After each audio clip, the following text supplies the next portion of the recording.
and welcome back to the Chubby Healer. So, today I really want to talk about a few of the things, a few of the lessons that I have learned in the past 3 years of my healing journey.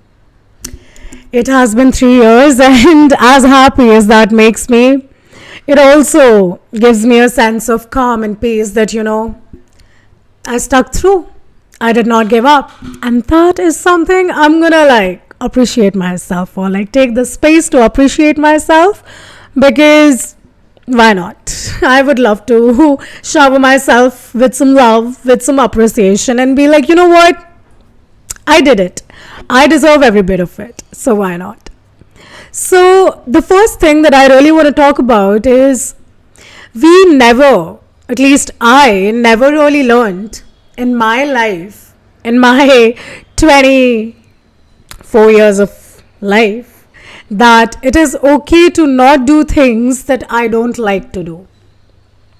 Yeah, that sounds very basic, but most of us end up doing things because we perceive and we put more weight on what the other person might think if we did not do it. And honestly, learning about myself, learning about, how natural it is to not do certain things when you don't like it, baffled me on all of the times that I actually went beyond my boundary and did it. And while putting that boundary up recently, I realized that I was so scared.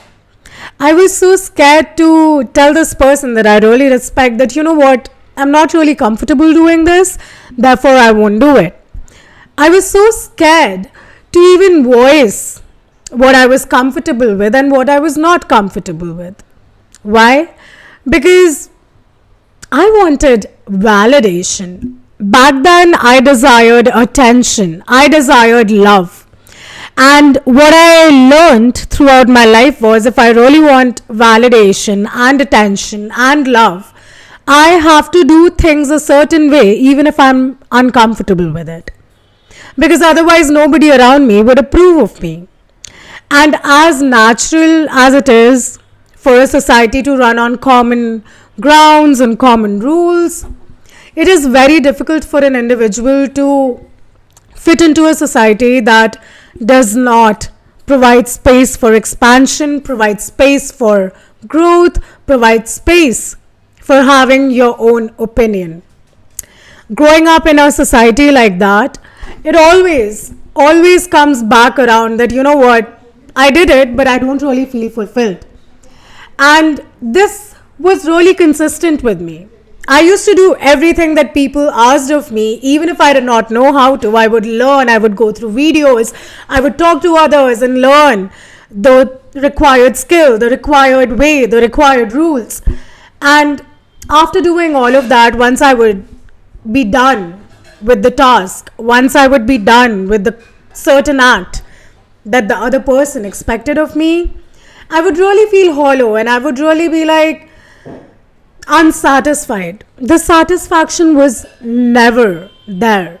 And when you don't have satisfaction while you do something, no matter how hard you try to love it, to love that task, to love that reality, you won't be able to love it. Because deep down you know that this is not right for me. I don't really like doing this. And even if I'm good at it, it does not have to be the only thing that I'm good at. I mean, I'm really good at cooking, but I don't want to do it continuously 24/7 for all the people around me just to listen from them that, you're good at it. The entire cycle, the entire path of going towards self-validation might seem very difficult to you right now, but trust me, when you learn to validate yourself, to tell yourself that, I really did good. I really took the leap, be it of faith, of action, I did it. And that is bravery. When you stop doing things that you don't like to do for other people, that is an act of bravery. You will never know what you want to do until and unless you really do it. Therefore, you don't really have to be holding grudges or anger against people because you did certain things and they did not acknowledge. They would never do it. I mean, that person, even if they did not acknowledge, they would never understand why you're so angry and so frustrated with them. When you don't get that validation from the person you did the thing for, it triggers more. But you can't blame them because they did not tell you that if you do this, we will give you love. That was your childhood programming, your parents telling you that if you did it, we will give you a star. That does not happen in your adult life. You have to move on from that. You have to realize that, you know what, even if I do this, my external reality will not be giving me a star, but I myself can give myself that star. Therefore, stop doing things if you don't want to do it. That is good enough of a reason to be like, you know what, I don't want to do it because I just don't want to. That's enough. If somebody goes like, why? It is because you have been a people pleaser for so long. You have been justifying as to why you do things, why you don't do things, that now everybody around you expects you to give them a reason if you don't do something or if you're doing something, but they don't own your life. They don't own you. You do whatever you want to do without giving an explanation because you want to do it. Your want, your desire is enough for you to do something and for you to not do something, okay? The second thing that I learned over my healing journey in the past 3 years, I should stop repeating that, but it really gives me a sense of satisfaction that I have not given up. So yeah, the second thing that I learned is that sometimes you just have to say, this is the way I am, what can be done, and move on.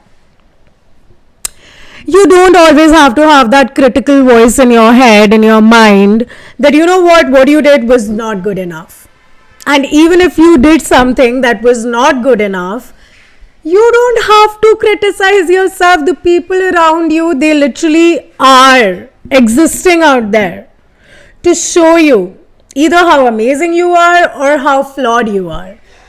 And if you keep on choosing the reality, choosing the reasoning that, you know what, I am flawed here, I made this mistake, I did this wrong, you will see people just back that thought of yours, that negative thought of yours. Those people will not really be like, you know what, oh my God, why are you being so harsh on yourself? No. I can guarantee you, most of the people out there, they will never tell you, why are you being so harsh towards yourself? They'll mostly be like, you know what, oh yeah, but it's good enough, you don't have to worry. And that sarcastic, oh, you're good enough, you don't have to worry, leaves you in a questioning loop further. And you go like, I thought of this. They like literally reassured my fear, reassured my worry. And now I just have to keep on criticizing myself, keep on telling myself that, you know what, I told myself I should not do this. I'm not good enough at this. I knew I did not have enough experience. I knew this, I knew that. Okay, you might have known everything. But what about the thing that you actually did? You did go ahead and take that step. You did. You might have made a fool out of you. But that's fine. You can smile. Because you had the opportunity to make a fool out of you that other people are not even trying to do. And this situation where you might have made a fool out of yourself, you gave yourself the blessing of learning and not making those mistakes or working on those mistakes and literally transforming into something, transforming that project into something that the world might not have seen up until now. You never know what kind of things you can bring to the table until and unless you actually sit on the table and start that conversation, that uncomfortable conversation, that uncomfortable skill that you think you don't have. Just do it. And when you see people telling you that, you know what, we did not expect this out of you, it is mostly in those times you go like, I knew I should not have done this. I knew I messed up. I knew I could have done better. It is especially in those moments that you need to remember and tell yourself, what can be done? I am like this. What are we going to do about it? Because not everybody is going to hold that space for you to say that, you know what, I am like this. What can we do about it? Nobody is going to hold that space for you. You yourself have to hold that space for you. And when you see people criticizing you and judging you for saying that, oh my god, how can you be like that? Like literally being triggered when you say that, I am like this, what can be done? And move on with life. They will be triggered because they can't be comfortable enough in their own skin and be like, you know what, I am like this, what can be done, and move on. They can't do it. Therefore, they will judge you, they will criticize you, and they will keep on mirroring your own fears, your own limiting beliefs, your own worries to your face. Till the time you don't accept yourself completely, wholly, even with your mistakes, even with your weird quirks that you think are weird, but people out there will admire. You need to realize that the entire population is not going to hate you. 50% will support you, 70% will support you, but that 30% will be there who will criticize you. Who you give your power to and who you give the right, the energy to impact you is your choice. Either you give that power, your attention, sorry for the sound. Either you give your power, your entire attention to that 30% of the population who are continuously saying, you are not good, you are fake, you are this, you are that, so artificial. Either you can be that, focusing on that, or you can focus on the rest of the 70% who are like in awe of you for even coming out, for even talking, for even having the courage to be yourself authentically. You can focus on them. It's your choice. Who do you want to focus on? For me, it's usually I focus on the 70% because I'm like, you know what? Even if there are 5 people criticizing me, there is that one person who is appreciating what I'm doing, who likes what I'm doing. And that's fine. Even if I impact one person, that is okay. That's how I am. I don't need hundreds of people to be like, oh my god, I don't need that to validate myself that what I'm doing is right. I have this deep knowing in my core that what I'm doing is worth it. And I am worth all the admiration and all the respect and all the love. When you know from your core that, you know, I deserve this, nobody can teach you something otherwise. Nobody can tell you anything otherwise.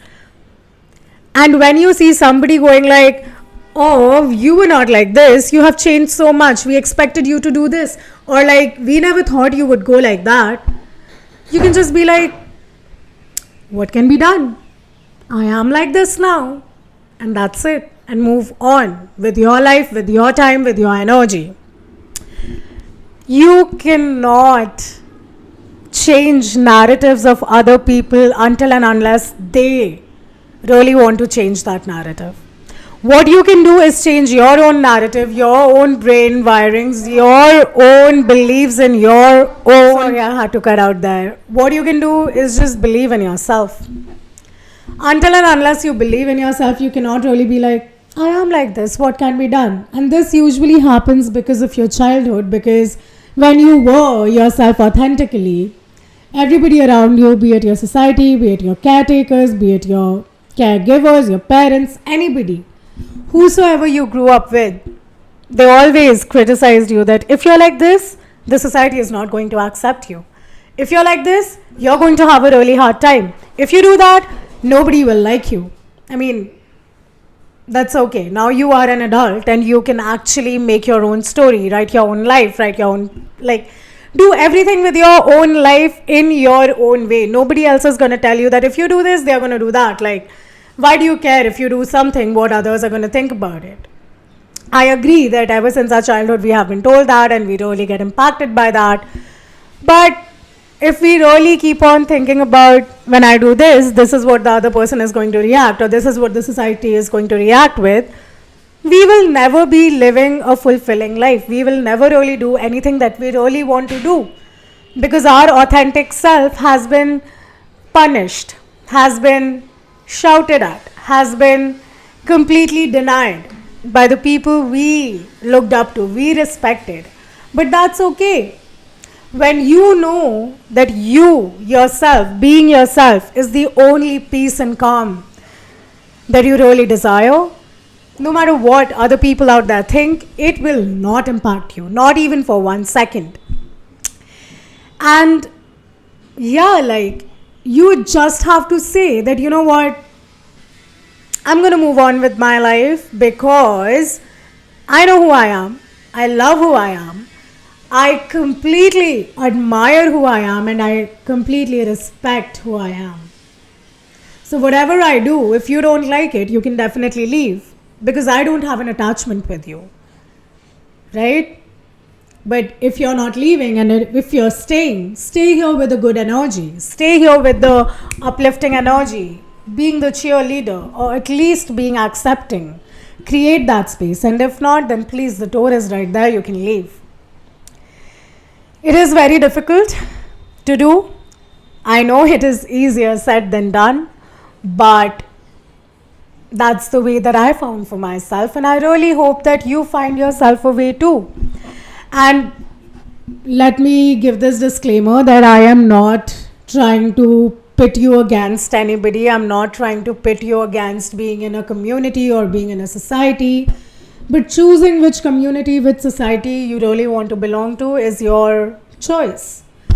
Therefore, stop shrinking yourself and being like, okay, I need to do this in order to be accepted. Start saying, I am like this, what can be done? And move on. That's the best that you can do. And the third thing, the final thing that I was going to say 5 reasons, but I guess the third is enough. The third reason that I think and believe my healing journey has been a success is because I started saying a no without feeling guilty about it.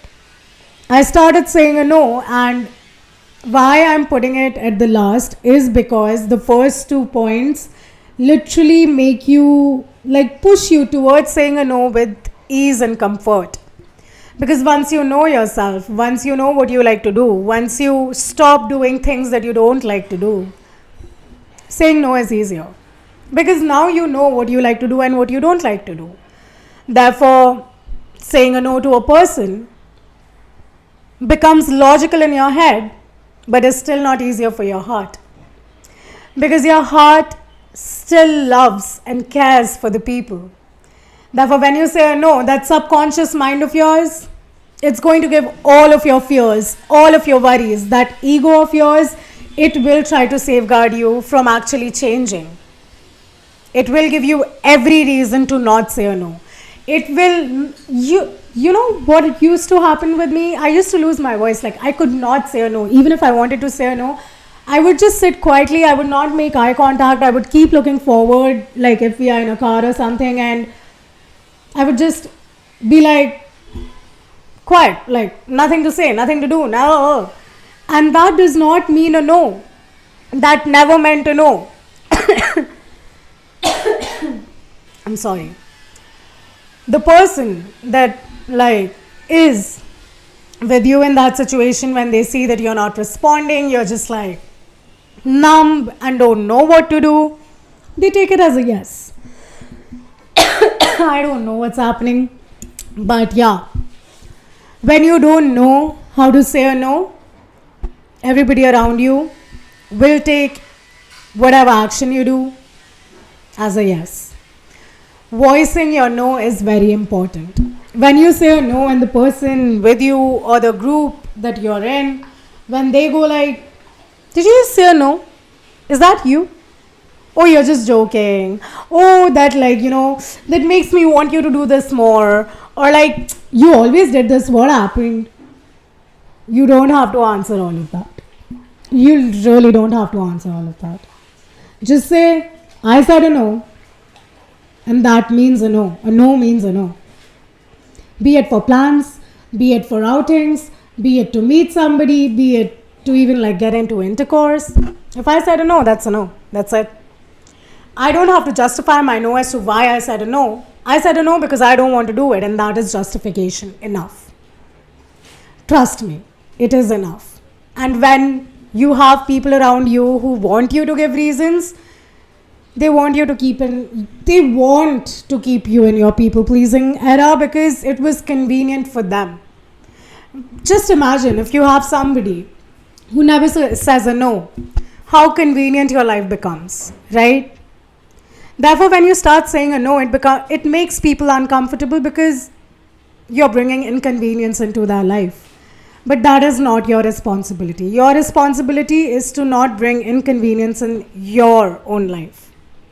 When you said a yes, you brought inconvenience into your life, and now you know better. Now you know that, you know what, this is something I don't really want to do.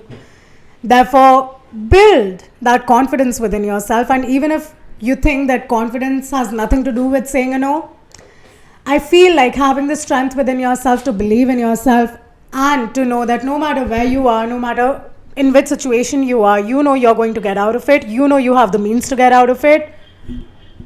Nothing will ever stop you from saying a no. But if you're really scared, like it used to happen with me, when I was really scared of losing people, of really believing that if I say a no, I will lose them, they won't stay around, they will abandon me. Well, guess what? I abandon people top, left, right, center now. Because if they don't align with me, with my energy, with my values, with the way I desire my space to be of growth and evolution, if they don't, literally help me with that, if they don't accelerate it, they're out of my life. Like, they are better out of my life. Yes, it is going to cost you a lot of relationships. It is going to cost you a lot of people, but the right ones will always stay. They will come around, they will be with you. And in that process, you just have to remember that you are here for yourself. You're not here for others. You're not living others' life. You're living your life for yourself. You're not living your life for others. Therefore, even if you go like, oh my God, there are so many people, even apart from me, who literally put others first. That is not your responsibility to think what... There are always two strains in thinking. Either you can be over empathizing that there were people before me who were like this and they survived, and it is so sad for them that they were living like this, blah blah blah. Or you can take up the thinking of, it is great now for me that I have all of this knowledge and all of this information. Certain things that I did not know about saying a no, about having a conversation, about being comfortable with myself, I know all of these things now. I have these tools with myself to remind myself of all of the things that I can do for my own self and for the people around me. Because the major thing, the fourth thing that I have learned in my healing journey is, when you are in tune with yourself, when you feel loved, when you are in peace, when you are calm, any chaos around you can never shake you. Because you are in your essence. You know who you are. And that is it. Chaos is something that always follows everybody who ignores their true desire. Chaos is always living around them. I was in chaos for so long that now when chaos comes towards me or even sits beside me, even when that happens, it's easy for me to go like, I detach, I don't care, I keep you away from me. Your energy is not my energy, your thoughts are not my thoughts, and that is enough for me. I mean, being in this society, being in this patriarchal society, you will be in spaces where you will be looked down upon, you will be demeaned, this and that, but when you know how to keep your peace, when you know how to be in your calmness and in your reality, in your truth, no matter how many triggering things come towards you, you know that it is their experiences and it is not yours. Therefore, you don't have to internalize it. But the moment you react, the moment you get like, how could you say that? You join hands with chaos. Because how could you do it is completely their experience, their thoughts, their behaviors. But why they did it, that is theirs too. You know what's yours in these situations? In these situations, what's yours is, you did that, You said it. Your energy is this, and I don't want it. No matter what you think about me, no matter what you talk about me, you are not defining who I am. You are not defining my life because, okay, people talk, people make perceptions, but if people are intelligent, the people that you're talking about, they won't just listen to one side and be like, okay, you're right, and she's wrong. That does not happen. They listen to both the sides and they then make their sound decision. It is not your responsibility to go out and let other hurt people hurt you. It's okay to not be hurt by them. And I mean, if I've given four, why not the fifth one? Let me just go ahead. The fifth lesson from my end to you is start saying to yourself, I love you. 12 as I said that. So start saying to yourself, I love you, I admire you, I respect you, and I hold space for you. Make it your mantra. I made it my mantra for the moment I woke up from my sleep. I used to be like, today is a great day. I love myself. I respect myself. I know who I am. And that's it. I am that girl. Or whosoever I want to be like. I made that for myself. I kept this as my mantra. And trust me, the more I started telling myself, I love you, I respect you, I hold space for you, the more happier, the more content, the more calmer, the more comfortable I became in my own skin, even around people. And that's all that you've got to do. People will trigger you. People will make noises like, oh yeah, let them do it. That's the best that they can do. Because they are so uncomfortable in their own selves that they cannot accept you being comfortable with you. Let it be. Who cares? You know that the people right for you will come to you. Because if you're unapologetically you, and if you're literally like picking and throwing people, being like, I don't want to do this stuff, I won't do it, I am like this, what can be done? Trust me, the boundaries that you're creating by doing that, you're going to get quality people and you're going to love it. Be comfortable with your solitary time. Be comfortable with being alone. Don't indulge yourself with like things to escape that alone time with yourself because it makes you uncomfortable. It gives you thoughts. Sit with those thoughts. Those thoughts tell you where you might need more love and sit with it. That's it. Love you all. I hope we meet again really soon.